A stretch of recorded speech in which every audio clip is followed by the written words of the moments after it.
And a deal brokered by the Ford government that will see free menstrual products offered in schools across Ontario does exclude some schools based in Indigenous communities, leaving a Kenora area woman hopeful that a donation drive could help end period poverty. Adam Riley has more. Like, this is so unfair.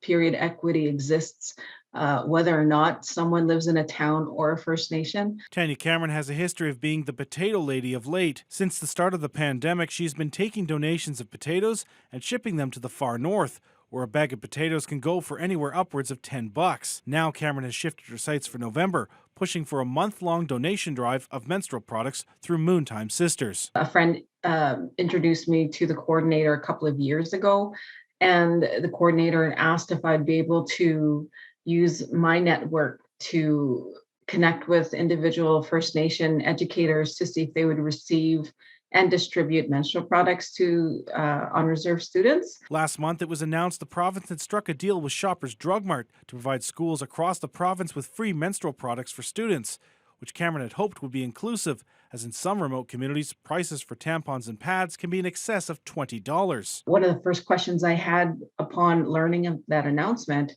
is does this initiative include on-reserve students? Answer, it doesn't.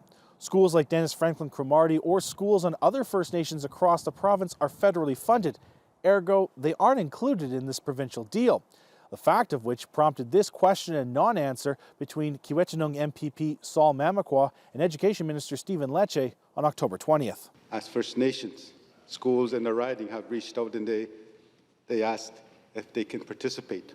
Is the minister telling me the program is not for First Nation schools? There was inaction by governments to date, and it was our government who made a decision to help end period poverty in this province on the advice of many student leaders, including the Ontario Student Trustees Association, who counseled us to find a fix to this problem. Despite First Nation schools being left out by the province, in less than a week using social media, Cameron has received an outpouring of support for the initiative. It's just day one, but I've received $2,000 in donations so far. I'm already thinking I may have to find some warehouse space to sort and go through and box up, and I might need a small army of volunteers. On Friday, newly minted Indigenous Services Minister Patty Haidu hinted the federal government would intervene, tweeting, "Period poverty should never be a barrier to going to school.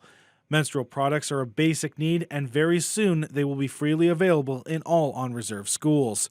But the post did not indicate a plan or timeline for the initiative. The menstrual product donation drive runs until November 25th, with several drop-off locations listed throughout the Kenora and Rainy River districts.